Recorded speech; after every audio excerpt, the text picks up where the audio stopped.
Welcome to the Jeremy Mullins podcast, where we take a deep dive into different educational topics to help you optimize your life. I am Jeremy, your host, and I'm here today with what we like to term friends of the JM podcast, Miss Maddie. How are you today? I'm good, Jeremy. Thanks for having me on again today. How are you? Good. Hey, I'm glad you're on. I'm glad we're doing multiple, episodes with you on here. It's always neat to see, because each episode is different. I got that, right? Like we can see the views on it, we can see the downloads on it, and it's kind of cool to see the trends, but it's also different people listen to different topics, which is awesome, right?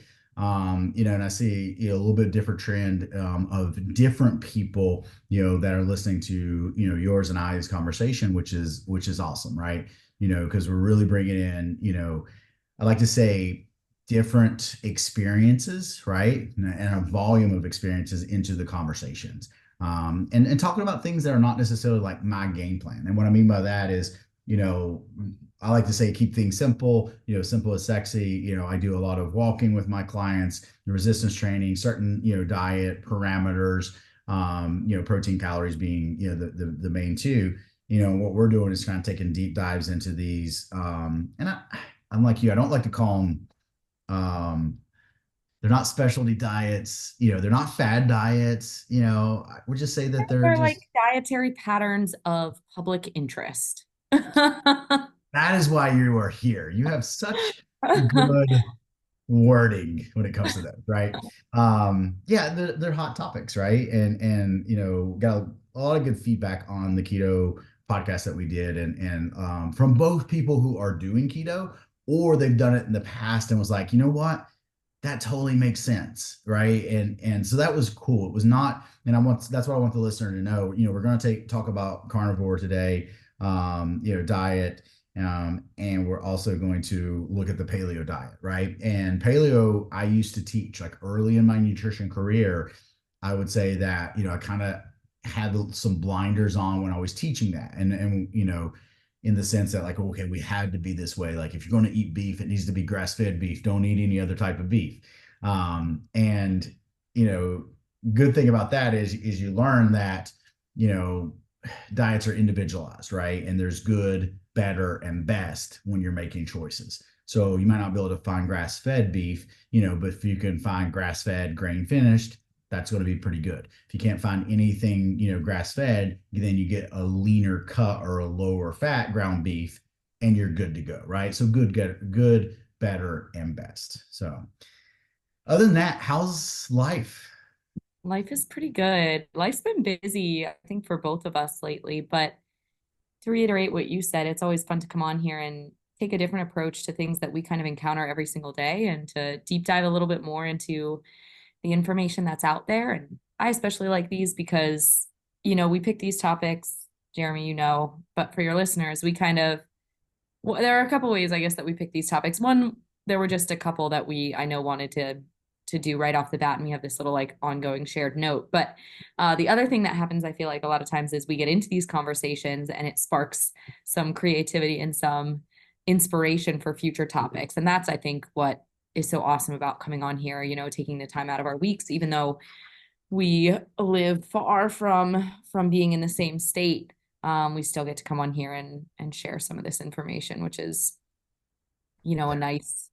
And nice something, range of events from what we're doing, I think, full time. yes, and something that's changed for me, and I'm sure that you may get this a little bit, just being on as a regular guest. Like I will do stuff and I start taking notes. Like I'm like, I need to talk about that. I need to do a podcast on that, right? And I this past week was spring break, for the kids, and we were traveling. It was just a crazy, crazy fun travel trip, right? Like, I had well, this. I had drill weekend, the first weekend. So drill weekend, in Kentucky. And then Blizzard, yeah, blizzard. well, we left there. Yes, we left there to drive to West Virginia, and a random 6 to 8 inches of snow, hit. And I remember you checking in on me, like, hey, I didn't hear from you, later in the afternoon. And I just sent You you a send a photo. video. Yeah, I was like, hey, Great. I had to leave drill early. Here is what I had to drive through. But what was cool about that, and a topic I'm going to do later, is about supporting your significant other inside of fitness journeys, right? And I think that's so Such a important. good topic, Jeremy.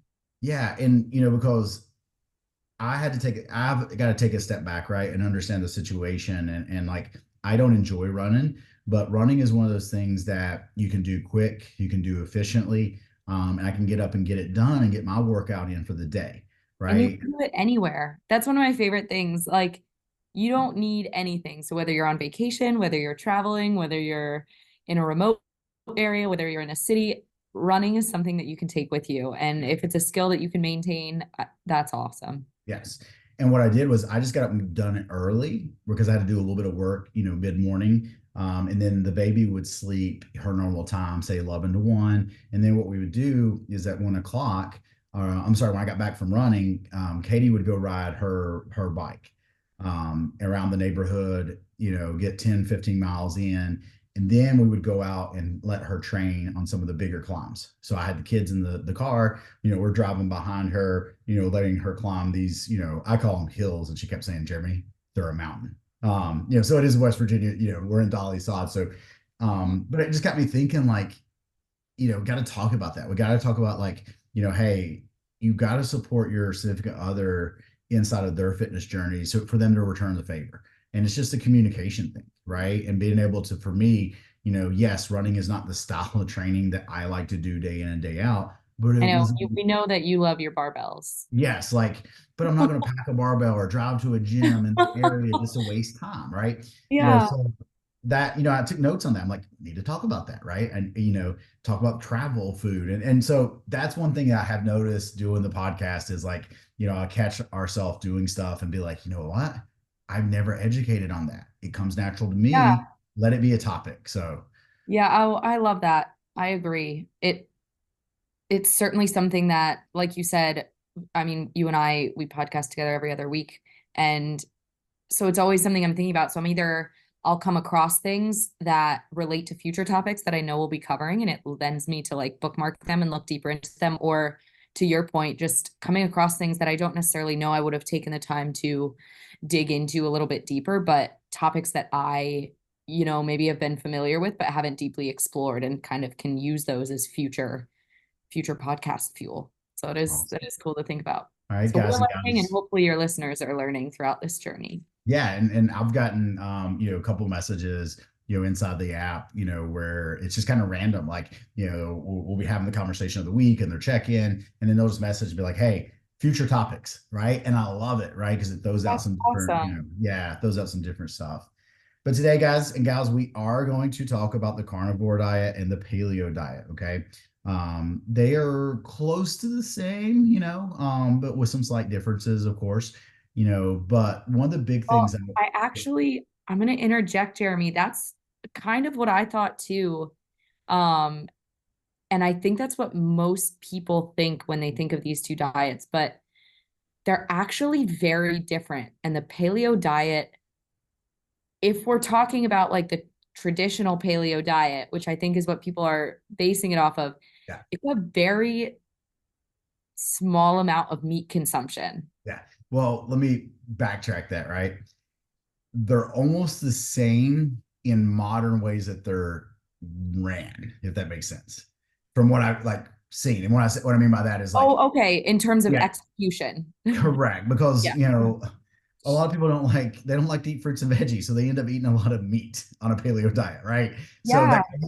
that's my viewpoint. But this is what's always good. And I was going to lead with this. Remember, guys, there is not a one size fits all nutrition approach that works for every single person, right? We are not here, preaching these two diets. We're not here saying that they're not good. We just like to do the definition, talk about them, talk about experiences. That way you can wrap your mind around it, right? And that is the ultimate goal. And remember, sometimes nutrition gets emotional. And what I mean by that is you could do diet X, right? Fill in the blank, whatever that is. And it worked for you. You had success with it. And if Maddie and I come on here and say, hey, the duct tape diet isn't going to work long term, right? When you take the duct tape off your mouth, you're going to end up eating something. It we don't want you to get mad at us, right? We're just, making that statement. So keep that in mind. There's not a one size fits all approach, when it comes to nutrition. Our goal is just kind of to educate. So with that That's being a good said, point, Jeremy, because food, nutrition, eating, all of that we do have strong ties emotionally and socially to it. So I'm glad that you I'm glad that you brought that up because yeah, we're not on here to say we have the right answer. We're just on here to have some discussions and provide some information around some of these topics that I think people are really interested in. yeah, and you're actually the main character today because I know you put some time into researching on this. So what I'd like to kind of do is let you kind of take the lead, and I'm just going to give kind of experiences, right? And what I mean by experiences, like working with people. And if there's something comes up that I want to ask, I'll send it over to you. So kind of start with whichever one you would like. Talk about what it is, the definition of it. Maybe what it should be, and what we see people doing. Yeah, I think that's the biggest distinction, right? Yeah, let's go ahead and dive into the carnivore diet. I think that one, in particular, I've had a lot of individuals kind of bring that one up to me, recently, and so I would classify that as a relatively popular, approach or interest of folks right now. And what the carnivore diet is, by its, definition, not always what you see necessarily in practice, but it's an animal product based diet in which you don't eat carbohydrates. So the foods that you're consuming are animal products, which means this is meat, poultry, eggs, and dairy primarily. And Jeremy, maybe you can answer on this. I don't know and I guess maybe it's up to the individual. I don't know what the stance is on fish. I mean, it's an animal product, but I don't see a ton of fish being consumed, from most people who are on the carnivore diet, but I don't necessarily think it's off the table. Yeah, and I think that's where, once again, you'll find like if you quote unquote Google it, you'll find like different rules on it. Yeah. Some It's a- hardcores, don't put fish in there, it's only red meat sources. And then some of them, do put, fish in there. So, Yeah. once There's again, that spectrum, I guess, of like intensity. Um, so that's really what the carnivore diet is, and kind of just going into why it was popularized, I think, and some figures in it. Um, by it's touted a lot for weight loss, strength gains, building muscle, so hypertrophy, as well as improving energy levels and mental clarity is what some people report experiencing when they're on the carnivore diet. Um, Another thing that I always like to point out, I think people seek out nutrition and training advice, especially from individuals who they want to look like aesthetically. And yeah, so when you see the people that are promoting the carnivore diet, it's often very muscular men and women, individuals that are following that diet that are really intense and passionate about it, that say it's the best thing. It's very, very sellable on social media. And that's not to say one way or another, but that is a common thread. It's very hard to be objective, I think, if you are in a place where you're looking for health advice, to not fall into the trap of um, being convinced by someone based on how they look versus yes. their Well, this background or the information they're providing. It becomes hard to be objective. another topic probably that I have written down that we're going to do a podcast on is like social media dysmorphia, right? And what I mean by that is like I'm seeing this as Brady gets older, like kids, more teenagers, right? 16, 17, 18, 19, 20, 21, just getting out in the workforce. Like there's this missed thing of like, hey, if you're 18, 19 years old, you got a first job that's 40, 50 grand, like that is great, right? But Yeah, like they see all this stuff online where it's just like, dysmorphia of like, someone saying, "Oh, I'm a seven-figure earner." No, your company is. What is your take yeah, home? Right. yeah, So I think it's the same thing. What you're speaking to here is like we see this, right? These people are marketing this, they look a certain way, and it's like, okay, this is what I've got to do, right? Now, you mentioned something there that I really like, and I will, this is why I don't just run away from these when people say they want to do them or they want to try them. Better like mental clarity, they feel better, more energy. I got it. And this is what I always go to, like most quote unquote diets that are healthy have in common. We are cutting out the simple processed foods that make up 60 to 70% of the average American diet. Yeah. right? Like, so that's where, like, a lot of times I'm okay with people kind of starting this and I help them do it in a healthy manner, right? And guide them through it versus, just saying, no, don't do it, or, it's whatever, Yeah. giving the negative. So, Yeah. That's such a good point, Jeremy, because when we do work with individuals, I think one of the biggest, I don't know if I want to call it mistakes, but um, for lack of a better term, one of the biggest mistakes we can make, especially I think early on when you're working with individuals on trying to help them with their health, is to shut down their ideas when they come to you. And so, because like you said, there are elements of this diet that are clearly working for people. What I would try to educate people on is if they're doing this diet, to help them identify the fact that them cutting out blueberries and broccoli and sweet potatoes and lentils and beans is probably not why they feel better. It's probably, like you said, because they're cutting out white bread and sugar sweetened beverages and high fructose corn syrup and ultra processed foods, right? Those refined carbs. So that's an awesome point that you made.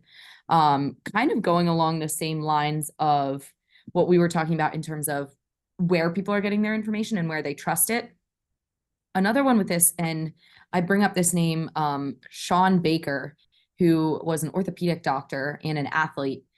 He was one of the individuals who wrote a book about the carnivore diet and kind of revved up a lot of attention around it. And I say his title because oftentimes people hear doctor and, they hear athlete, or again, like I said, they see what someone looks like and they automatically associate those things with authority and expertise. And just because someone is a doctor doesn't necessarily mean that they're a nutrition expert. But people hear doctor and they automatically assume all things health. And that's not only unfair to the individuals out there consuming that, it's also unfair to doctors, right? We put all of this pressure on them to know everything in every realm of health. But all of that to say, I haven't done a ton of research on, and I have not read Sean Baker's book. But Dr. Baker, I was looking into some of the information he was giving about why he did the carnivore diet, and he differentiated that he tried it out for a little bit and really had just positive things to report, went back to a more normal balanced way of eating, didn't feel as good, and then for him went back to the carnivore diet. And he specified that for him it worked, right? But I think it comes back to what you were saying, Jeremy, is that it won't work for everyone. And briefly from what I read, he similarly encouraged that everyone try to find the diet that makes them feel the best, and that's not always going to be the carnivore diet. The one and caveat I'll say, and we'll get into the research a little bit, is there's not a whole lot of long-term research about the carnivore diet, and there are significant nutrient deficits associated with only eating meat, namely fiber. But also, excluding fruits, vegetables, and whole grains that have been very strongly associated with positive health outcomes related to chronic health diseases in the literature. And so to ignore the body of evidence that recommends whole grains, fruits, vegetables, legumes to promote a diet that has largely not been studied for long term is a little bit um, risky, in my opinion. well, I think it's, let me just preface this. This is what I usually do when people come in, they want to do carnivore. Um, we establish what is there going to be their rules, what are the things that they're going to eat, that type of stuff, right? Let's say they just want to do it by the book. I'm cool with that. Like, let's do this for 4 to 6 weeks. Let's see how you feel. What I would like to eventually work in there is the following. And that's where I go into, talking about maybe adding some supplements to the regimen, depending on if they don't want to add in vegetables and fruit at a certain point. Okay.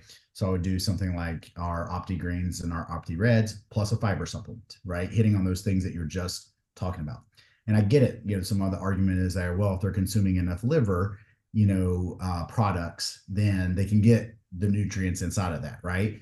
And not saying that you can't. It's just like it's hard to do, right? So that's kind of what I'll do with people. They want to do it is, work them in that. And then if they really love it and they feel good and want to stay on it, as long as they're taking opti greens, opti reds, and fiber, I'm cool with it, right? Because I'm kind of, once again, taking a supplement and supplementing the nutrition plan for what I feel is optimal and what they're missing on, right? But most of the time, and I say most of the time, this is just talking about the individuals I worked with. So this is not studies. I would say 90% of the time, what I end up doing within an 8-week period is we start working more of those carbohydrates back into their diet because the individuals just miss them, right? Yeah. Like they just Yeah, and they miss them. realize, I would say, and maybe this is your experience, they realize by practicing that stricter carnivore diet that like they've now eliminated these processed foods, these processed sugars, and so it's easier for them to then create a more balanced diet that aren't Yep. based around that.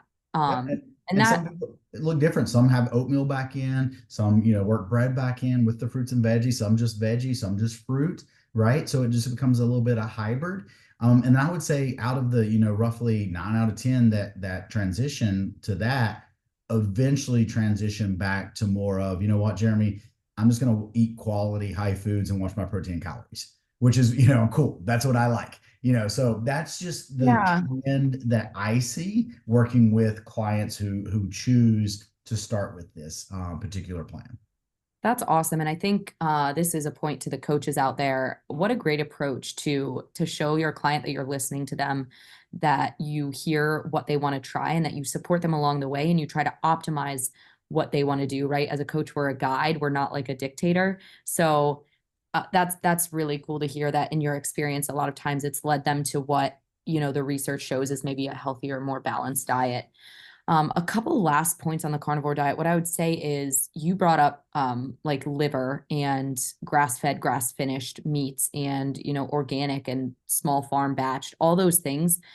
That's really, I think, where the health benefits of the carnivore diet come from. And so if you're not getting good quality meat, if you're not sure about the quality, you're not going to get the nutrients that the carnivore enthusiasts are saying you're getting through your meat, right? Because one of the arguments is, well, the meat eats everything that we would be eating, so they're getting all the nutrients from that, so we're getting the nutrients.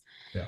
In a perfect execution of the carnivore diet, perhaps. But what I would say is processed meats are a known carcinogen, and processed meats make up a lot of meat consumption of Americans. And so if you're going on the carnivore diet and you're like, well, I'm going to eat a lot of bacon and I'm going to eat a lot of sandwich meat and I'm going to, eat pepperonis and everything in the Lunchable except, the other stuff, Yeah. that's probably 100%. not going to be the best approach. I think with the carnivore diet, like we said, if you are drawn to it and you want to try it out, Well, I would do it under the guidance of a coach so that you can maybe have a discussion about some of those nutrients you might be missing. I would do a lot of research into the meat that you are selecting and making sure that it is good quality. You know, if you're committed to this diet, it will likely cost a little bit extra to get that quality of meat, but it would be worth it and it would behoove you. Um, and then again, just, assess how you feel. And if you're on it long term, I would consider maybe doing more routine lab work because there aren't a lot of studies out there showing the long term effects of it. And so maybe just making sure that, you know, again, everyone's going to be affected differently. If you have a family history of high cholesterol or high triglycerides. well, and a homework assignment I would give the listeners is the following, and then I'm going to touch a little bit on the high triglyceride. I'm sorry, the high cholesterol. Just do a Google search on the nutrient value of grass. I'm sorry, not grass fed. Yeah, we can start there. Nutrient value of grass fed beef versus non grass fed beef Yeah. 80/20. And just look at the difference in the nutritional values, like the difference in the vitamins and minerals, different ratio of omega 3s, omega 6s. The other one that is exciting to do is farm raised fish versus wild caught fish. So do salmon, farm raised salmon, and do wild caught salmon, and just look at the nutritional different values on the same serving size. So take a look into that and see what you guys think. Just once again, just knowledge, right? Whether you're doing this or not, because that's a quality of food conversation, which I'm sure we're going to have in some of these episodes that we do, and then probably really need to do an episode that's just food quality. So And the other thing, yeah, the other that we'd have to watch out, and I love that you mentioned blood work.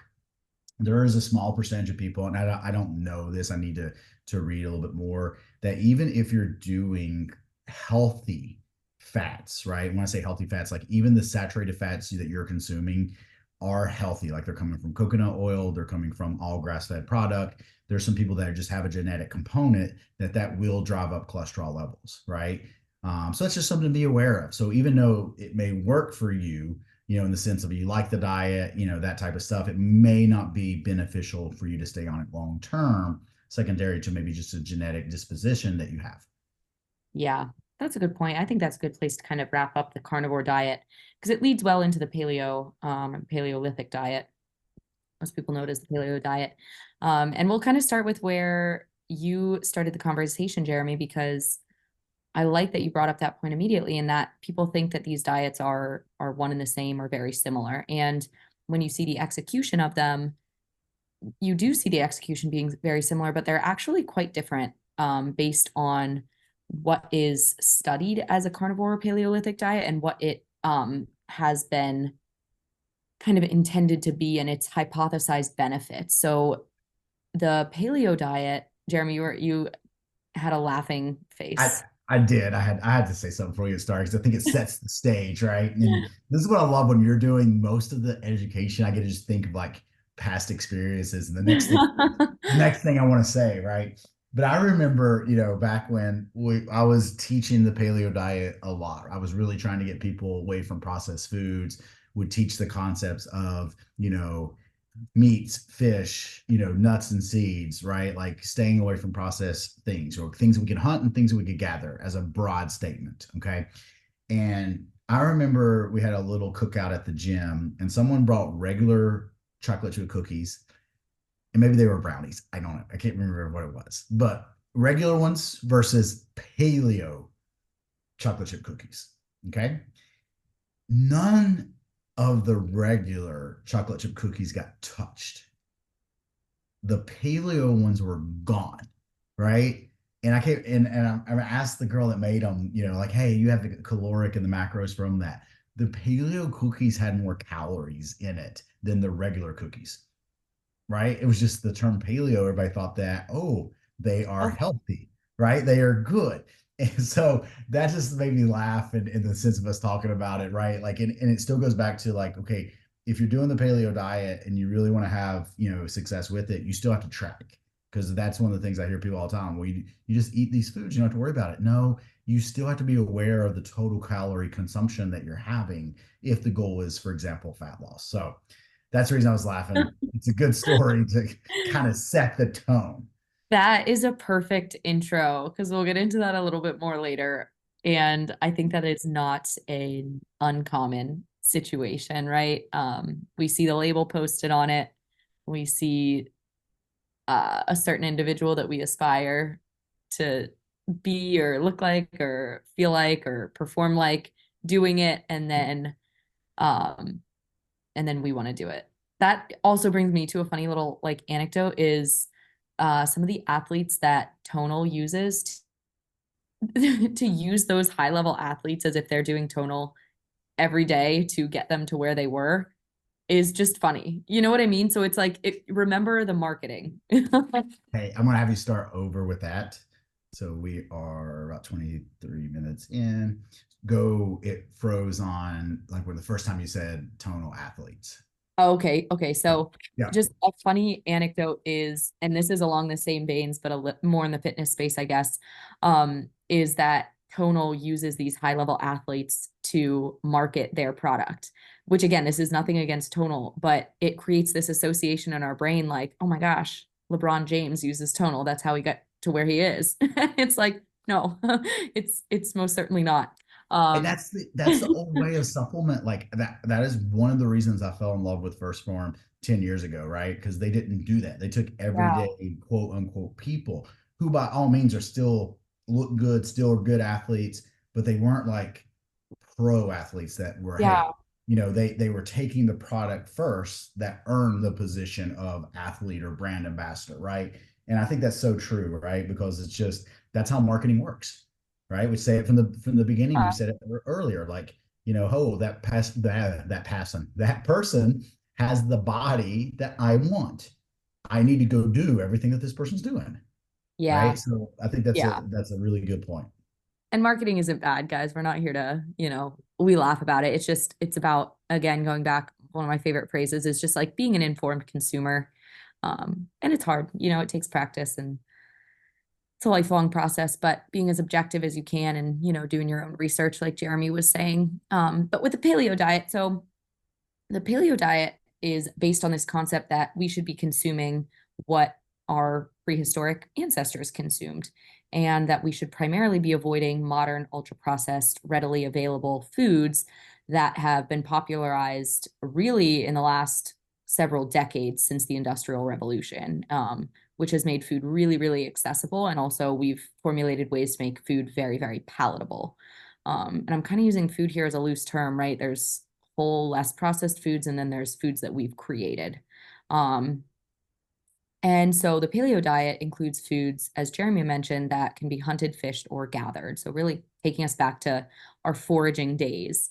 One challenge with studying this diet is obviously that that term is pretty broad. And so the Paleolithic diet isn't one thing, and it really depended on the region that people were in based on a lot of studying, and archaeologists and anthropologists as well as scientists. So with the scientific community, they've kind of come up with a definition of what the diet most likely consisted of. And it consisted of foods like plants, tubers, seeds, nuts, wild grown barley, legumes, flowers, um, fish in coastal regions, insects. And then one thing that I do want to point out, just because we just came off of talking about the carnivore diet, is it did include meat. But the conclusion at this point in time is that meat probably only consisted of about 3% of the whole diet. And to Jeremy, your point earlier, most people that are doing the paleo diet, meat is the most accessible thing for people to consume. And so they do a lot less of the legumes, the barley, the beans, the fruits, the vegetables. Definitely not doing insects, I would say, in a lot of places that we're working with. But they do consume a lot of meat. And so that's one of those differences in terms of like you hear these benefits of paleo diet, but the paleo diet that you are seeing being popularized may not be the same paleo diet that you're seeing the benefits reported in the research for. Which again is not to say that you shouldn't be including maybe more than 3% meat in Yeah. your diet, but it's just to consider that if we're going to adopt a diet like this, and if we're going to trust in the benefits that we are hypothesizing it has for specific reasons, we do want to make sure that then what we're practicing is aligned with those hypotheses. And that would, include the other key Well, aspects of the diet, which are legumes and fruits and vegetables and fiber and dense, then nutrient rich foods. the other thing that I liked out of it, as I've gotten quote more experience or older, was it talks about like different regions, right? So you have to remember certain foods, oranges, were not available in maybe the Alaska region Yeah. or the northern states. So like there's a lot of nuances in there that I think, a lot of people need to think about. Now I just want to tie it to what I was saying earlier, about them being kind of the same. So I talked about with clients that want to do paleo, great, right? So then what I generally start out with if they're fat loss clients is it basically being animal product, fruits and veggies only, right? Maybe a little bit of nuts and seeds, like that kind of being the primary foods that they're consuming inside of their plan, right? Once again, it cuts out all the processed foods, inside of their diets. And then with that, I generally still recommend a fiber supplement, because a lot of times when I say yes, eat more fruits and veggies, the problem is people, once again, we as humans don't like veggies a lot of times. Okay. So what I see is people just don't consume enough them, to get to that range of fiber, which again, don't think we've talked about on the podcast at all, is roughly 14 grams of fiber for every 1,000 calories that you consume. So just kind of throwing some generic recommendations out there.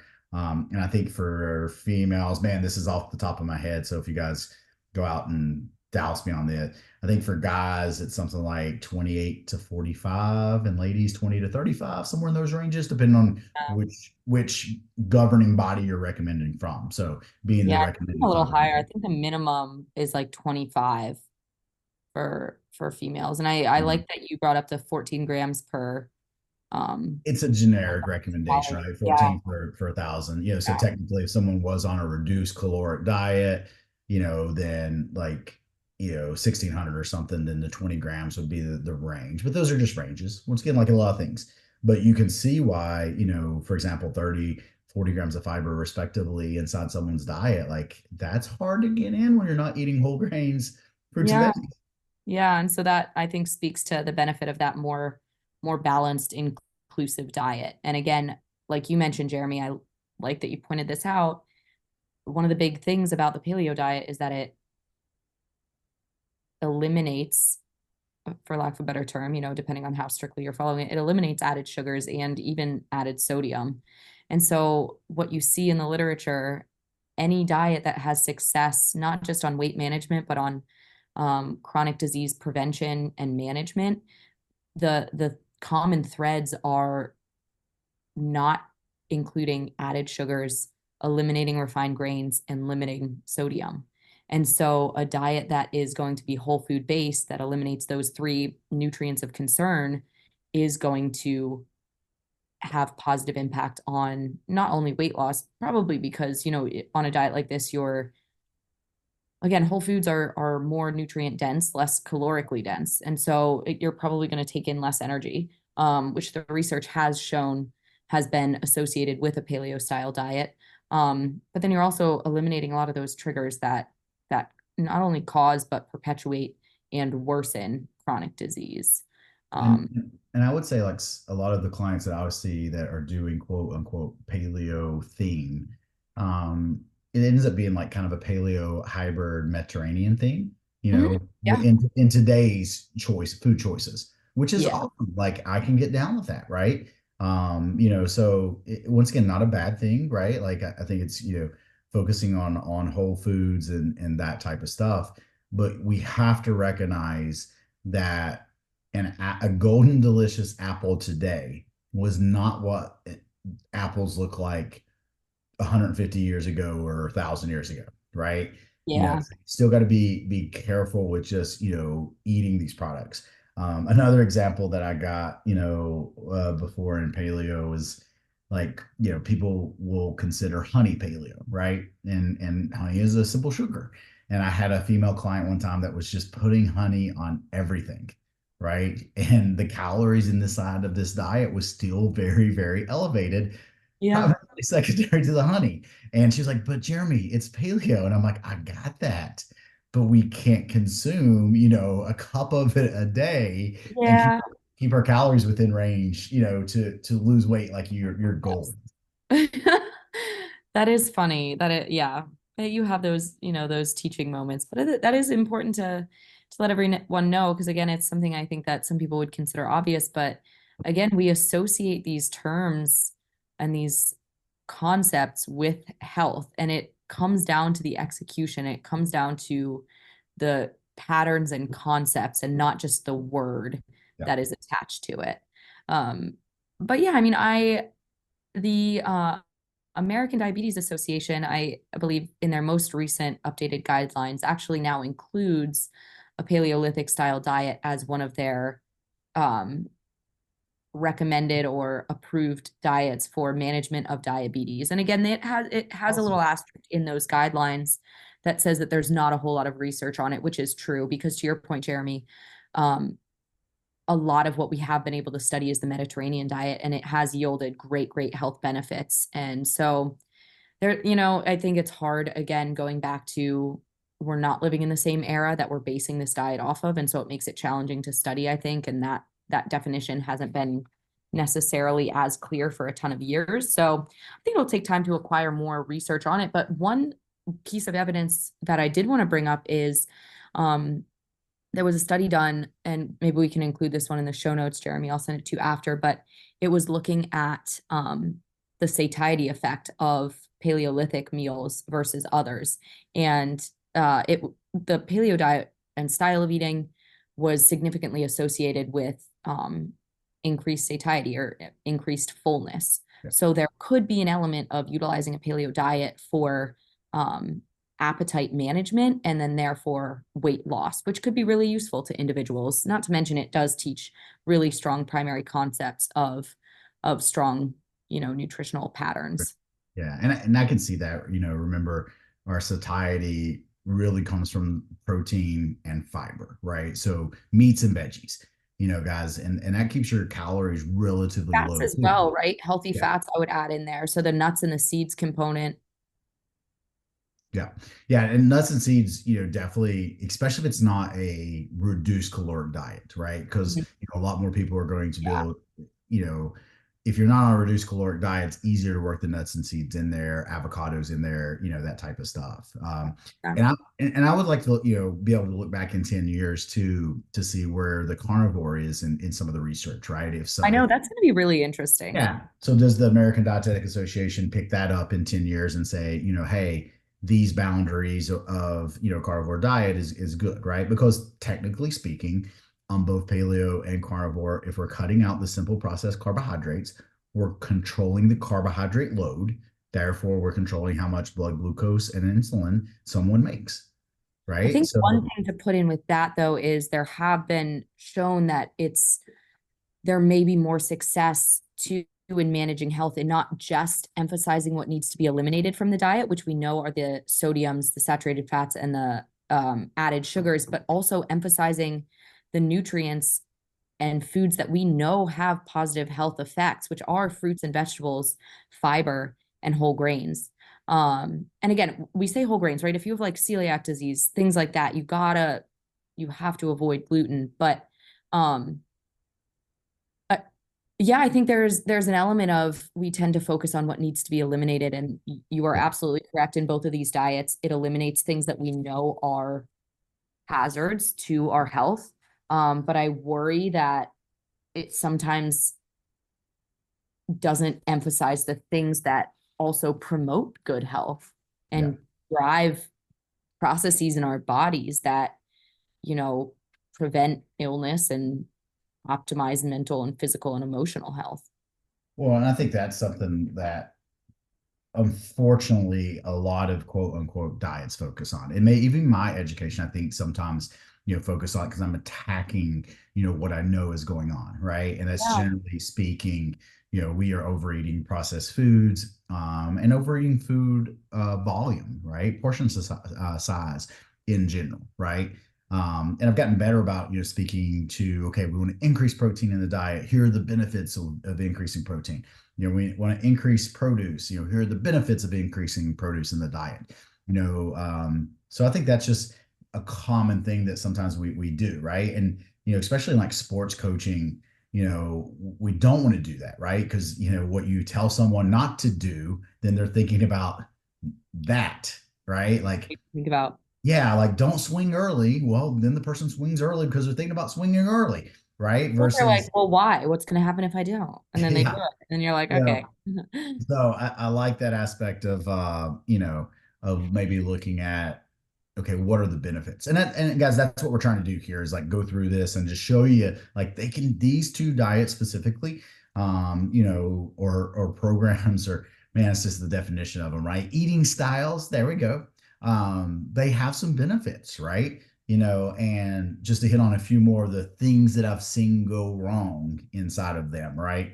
Once and foremost, like I work with a lot of people that fat loss is the goal. So I've seen multiple times that people are still overeating calories because someone said, or there's a rule out there that you don't have to track, when you're eating these two styles. And my encouragement there would be what I do with most people is, hey, I really like to see you track in the beginning to learn, what are your habits, learn what are the foods that you like and dislike, and learn what works for you. I don't expect you to track 365 days a year.